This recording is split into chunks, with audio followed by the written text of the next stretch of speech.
नमस्कार, नियोजन competition cracker channel में आपका स्वागत है। देखते हैं आज की महत्वपूर्ण खबरें। चुनावी महासमर का आगाज। आंध्र समेत 4 राज्यों के विधानसभा चुनाव भी होंगे साथ। उत्तराखंड में 19 अप्रैल को होगा मतदान। दुनिया के सबसे बड़े लोकतंत्र में शनिवार को चुनावी महासमर का आगाज हो गया। निर्वाचन आयोग ने आम चुनावों से जुड़ी तारीखों का ऐलान कर दिया। 19 अप्रैल को पहले चरण और 1 जून को आखिरी चरण अर्थात 7वें चरण का मतदान होगा। नतीजों 4 जून को आएंगे। मुख्य निर्वाचन आयुक्त राजीव कुमार ने पत्रकार वार्ता में बताया कि 18वीं लोकसभा के गठन के लिए चुनाव कार्यक्रम घोषित होने के साथ ही देश में आचार संहिता तत्काल प्रभाव से लागू हो गई है। इसके साथ ही सरकार ऐसा कोई भी नीतिगत फैसला नहीं कर सकेगी जो मतदाताओं के फैसले को प्रभावित कर सके। चुनाव आयुक्त ने कहा कि यह हिंसा युक्त चुनाव मुक्त चुनाव कराने के लिए प्रतिबद्ध है। उत्तराखंड की 5वीं लोकसभा सीटों में शुक्रवार 19 अप्रैल को मतदान होगा। नामांकन प्रक्रिया 20 मार्च से शुरू होने जा रही है, जबकि मतगणना देश भर में एक साथ 4 जून को होगी। भारतीय निर्वाचन आयोग ने शनिवार को जारी चुनाव कार्यक्रम के तहत उत्तराखंड की सभी सीटों में प्रथम चरण में मतदान कराने की घोषणा की है। निर्वाचन प्रक्रिया बुधवार 20 मार्च से प्रारंभ होगी, जिसमें मतदान के लिए 19 अप्रैल को तिथि निर्धारित की गई है। इस तरह रविवार 17 मार्च से उत्तराखंड में मतदान के लिए अब 34 दिन शेष बचते हैं, जिसके बाद मतगणना देश भर के साथ 4 जून को संपन्न होगी। निर्वाचन आयोग ने इस बार उत्तराखंड में प्रथम चरण में मतदान कराने की घोषणा की है। साल 2019 में भी उत्तराखंड में शुरुआती चरण में ही 11 अप्रैल को मतदान संपन्न कराए गए थे, जबकि इससे पहले 3 चुनाव में उत्तराखंड में अंतिम चरण में ही मतदान हुआ था। इसी क्रम में 2014 में 7 मई, 2009 में 13 मई और 2004 में 10 मई को मतदान हुआ था। निर्वाचन आयोग ने शनिवार को लोकसभा चुनाव के साथ 4 राज्य आंध्र प्रदेश, उड़ीसा, अरुणाचल और सिक्किम राज्य में विधानसभा चुनाव की तारीखों का भी ऐलान किया है। चारों राज्यों में मतगणना 4 जून को होगी। आयोग के मुताबिक आंध्र प्रदेश की सभी 175 सीटों पर एक चरण में 13 मई को मतदान होगा। वहीं अरुणाचल प्रदेश की 60 सीटों के लिए 19 अप्रैल को मतदान होगा, जबकि विधानसभा का कार्यकाल 2 जून को समाप्त हो रहा है। यहाँ पिछले चुनाव में भाजपा ने 41 सीटें, जेडीयू से 7, एनसीपी ने 5 और कांग्रेस ने 4 सीटों पर जीत दर्ज की थी। सिक्किम विधानसभा के लिए एक चरण में मतदान होगा। राज्य की सभी 32 सीट के लिए 19 अप्रैल को वोट डाले जाएंगे। वहीं उड़ीसा की 147 विधानसभा सीटों के लिए 7 चरणों में मतदान होंगे। 28 सीटों के लिए 13 मई को, 35 सीटों के लिए 20 मई को और 42 सीटों के लिए 25 मई और शेष सभी 42 सीटों के लिए 1 जून को वोट डाले जाएंगे। उत्तराखंड में 84 लाख वोटर पास सांसद चुनेंगे। आगामी लोकसभा चुनाव में उत्तराखंड के कुल 84.14 लाख मतदाता अपने मताधिकार का प्रयोग करेंगे। हालांकि रविवार तक आने वाले नए आवेदनों को भी मतदान तक वोटर लिस्ट में जोड़ दिया जाएगा। मुख्य निर्वाचन अधिकारी डॉक्टर BVRC पुरुषोत्तम और ADG law and order B Murugesan ने आचार संहिता लगने के तत्काल बाद देहरादून स्थित सचिवालय में चुनाव तैयारियों का ब्यौरा सार्वजनिक किया।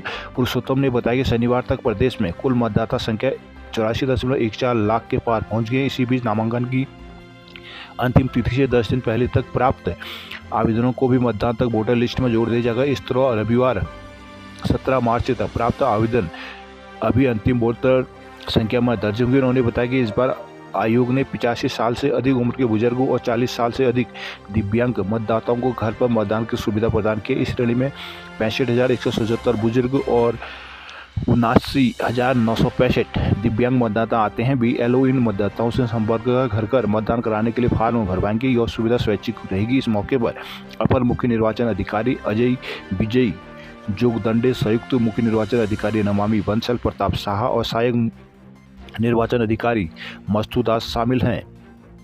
सबसे कम मतदाता अल्मोड़ा सांसद सीट में रहेंगी, जिसमें 13.66 लाख होंगे। वही सबसे ज़्यादा मतदाता हरिद्वार 20.37 रहेंगे। राज्य के अन्य आंकड़े देखे जाए तो पुरुषों में 43,08,904 मतदाता हैं। वही महिलाएं 40,12,006 मतदाता रहेंगे। पूर्व विधायक विजय पाल सजवाड़ और मालचंद भाजपा में शामिल। उत्तराखंड की 5 सीटें भाजपा जीतेगी धामी। नेताओं के चुनावी दौर में मौसम देगा साथ। उत्तराखंड के पहले चरण में चुनाव होने से ऐसे में मौसम तो चुनाव में पूरा साथ देगा, लेकिन शादियों का साया होने की वजह से परेशानियां भी होंगी। हालांकि अभी तक 19 अप्रैल को कोई भी प्रतियोगी या फिर स्कूल, कॉलेज या विश्वविद्यालय की परीक्षा नहीं है, जिससे युवाओं को काफ़ी हद तक राहत मिली है। चुनाव के आसपास शादी के मूल ज्योतिषाचार्य डॉक्टर सुशांत शांत के अनुसार अप्रैल माह में कुल 5 दिन विवाह शुभ मुहूर्त है। 18, 19, 20, 21 और 22 अप्रैल को पड़ रहे इन विवाहों के शुभ मुहूर्त के साथ ही चुनावी तिथियों में टकराने से विवाह की तैयारी करने वाले घरों में थोड़ी परेशानी बढ़ सकती है। उत्तराखंड बेरोजगारी पर कांग्रेस निरंतर संघर्ष कर रही है, घोदियाल। चंपावत में गर्भवती महिला को नहीं मिल पा रहा उपचार। चंपावत में गर्भवती महिलाओं को जान भगवान भरोसे है। यहाँ जटिल तो दूर, सामान्य गर्भवती महिलाओं को भी प्रसव के लिए भर्ती तक नहीं किया जा रहा। गर्भवती महिलाओं के तीमारदार मजबूर होकर प्रसव के लिए महिलाओं को खटीमा या हल्द्वानी ले जा रहे हैं। एम्बुलेंस 108 से आए मामले भी जिला अस्पताल में भर्ती नहीं कराए जा रहे हैं। लोगों ने विभाग के लापरवाही को शर्मनाक बताया। चंपावत जिला अस्पताल में तैनात एक गायनिकोलॉजिस्ट डॉक्टर मंदाकिनी पहले 6 माह के मतदान अवकाश पर है। दूसरी गायनिकोलॉजिस्ट डॉक्टर प्रियंका कांडपाल पारिवारिक कारणों से आपातकाल अवकाश पर है। इसके बाद 4 दिनों से जिले का सबसे बड़ा अस्पताल गायनी विहीन हो गया है। पिथौरागढ़ में आचार संहिता लागू होते होल्डिंग बैनर हटाने में जुटा जिला प्रशासन। देहरादून सीबीआई ने मांगा उद्यान कार्मिकों का ब्यौरा।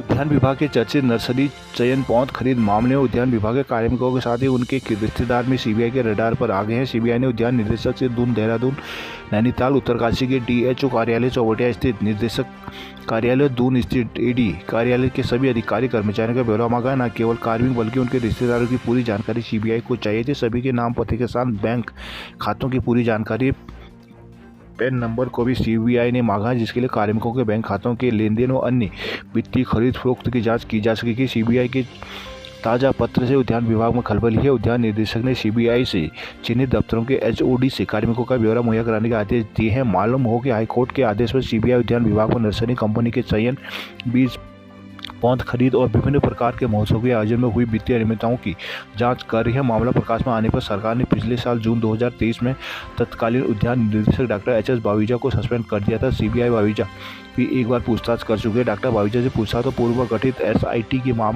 जांच में सामने आए नामों के आधार पर सीबीआई गहराई से परे मामले की जांच कर रही है। सीबीआई ने उद्यान विभाग से चिन्हित दफ्तरों के कार्मिकों के विवरण के साथ ही उनके परिवार के सदस्यों, पैन नंबर, बैंक खाता नंबर और पहचान से जुड़े दस्तावेज मांगे थे। एक वरिष्ठ अधिकारी ने इसकी पुष्टि की है। सभी कार्यालय को 2 दिन के भीतर पूरा विवरण मुहैया कराने को कहा गया है। इस विवरण को सीबीआई को भेजा जाकर संपर्क करने पर दून के सीडीएचओ एमपी शाह ने कहा कि निदेशक के निर्देश के अनुसार कार्यालय के सभी कार्मिकों का ब्यौरा उपलब्ध कराने के निर्देश दे दिए गए हैं। खटीमा, सीएम धामी के आश्वासन पर आंगनबाड़ी कार्यकर्ताओं का धरना खत्म।